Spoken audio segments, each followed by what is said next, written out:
Christian Faith and Fiction is 5 years old.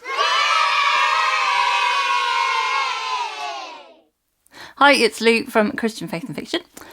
Welcome back to my channel. Thank you to all of you who have subscribed and been watching over the last 5 years. Yes, I have been 5 years on Booktube talking about books, Christian books, other books and Christian faith related things. Today I have been looking back in the archive of some of my older videos and thought it might be fun to share some of that with you. The first ever video I put up on Booktube, I think, was a book review of The Warrior Maiden by Melanie Dickerson. First of all, can I say how beautiful this cover is? The colours are so rich and there's little details over the top of it and an overlay, if you can see that. That was the first ever one I made. So we're going to have a look at 5 of my favourite books that I've read over the last 5 years. I've looked back and picked one book from each year, and I've tried to pick one from each 5 different genres to give you a range of books, but obviously there are loads more favourite books that I've got, and so I will link all of those 5 videos where I talked about my favourite books of the year down in the description below. So if you haven't seen those, go and check those out. And looking back over the years, I can see that my haircut hasn't changed. I look a little bit younger then. I certainly seem a bit less confident back when I started out. Back when I started, I used to have a script of things to say, and then I would edit it all together, just do a few lines at a time. Now I tend to just let myself waffle and riff on a subject and then cut out most of the junk afterwards. As you're watching, let me know in the comments if you had to pick 5 books that you've read over the last 5 years as your favourites, or some of your favourites. Which ones would they be? So let me know in the comments. One of the first books that I read in 2019 was The Mark of the Raven by Morgan L. Bussey. This story follows Celine Ravenwood, who is part of a great house or family that has the ability to dream walk.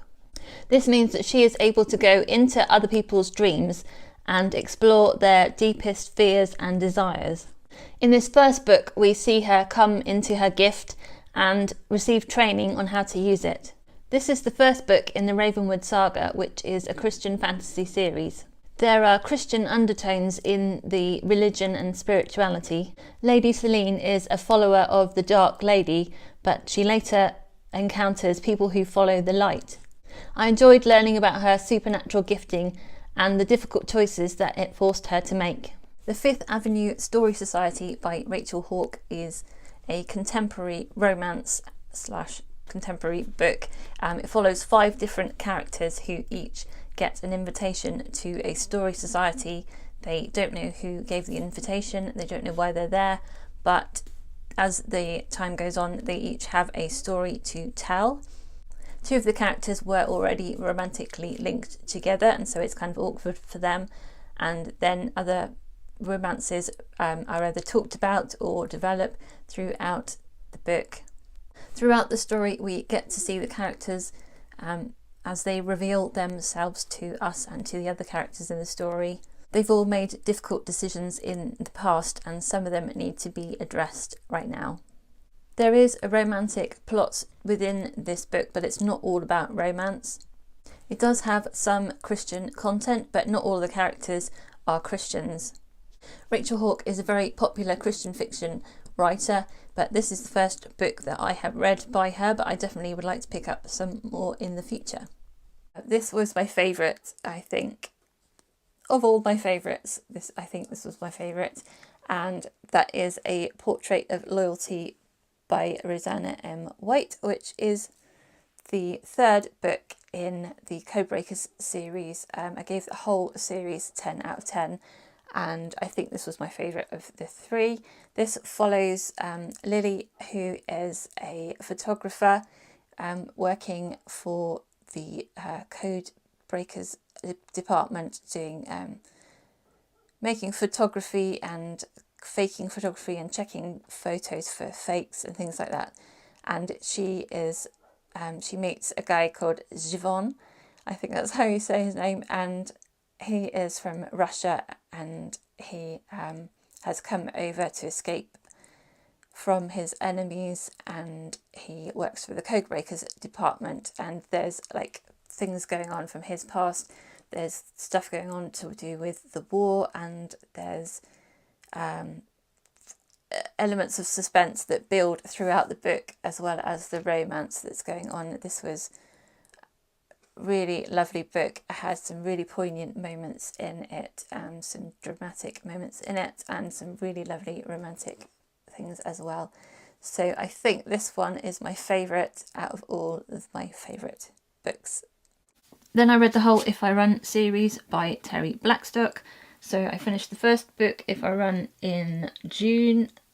I gave it 10 out of 10 for story content. The second book, If I'm Found, I read in July. I gave it 9 out of 10. And the third book, If I Live, I read in August, and I gave that one 8.5 out of 10 for story content. I gave the whole series 3 out of 3 for faith content. It was very strong in that book, and it made a big difference to the characters and the way that the story progressed.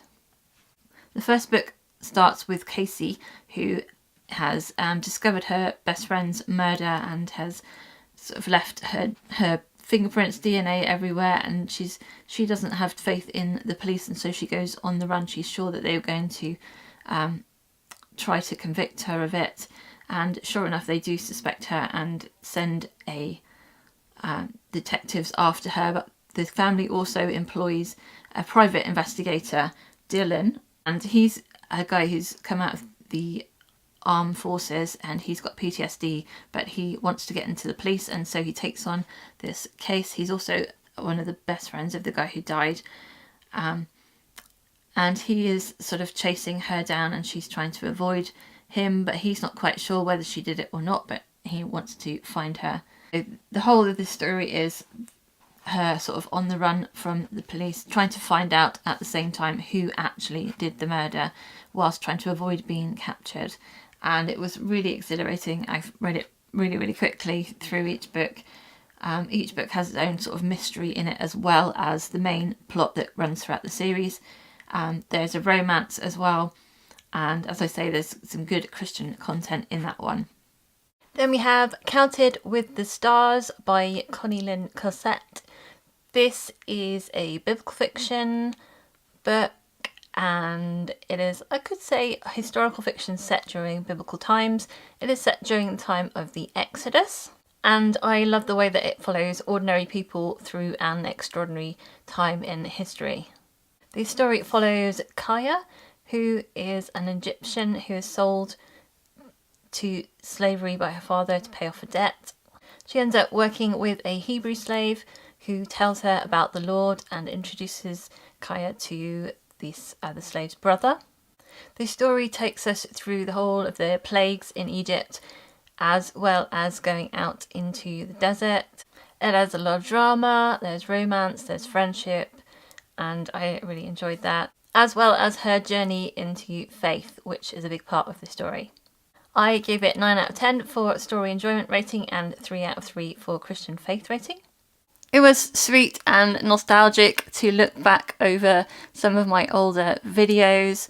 I liked to look at some of the books that I really enjoyed, and maybe I'll want to reread them in the future. Thank you again so much to everyone who has subscribed to this channel or who has been watching. If you've been watching for 5 years, let me know in the comments. And if this is your first time today, hello, welcome, and thank you very much for joining me today. I hope that you are all really doing really well. If you would like to see some more videos, you can watch these over here. I hope you have a really great reading week, and until next time, pray God bless you. Bye.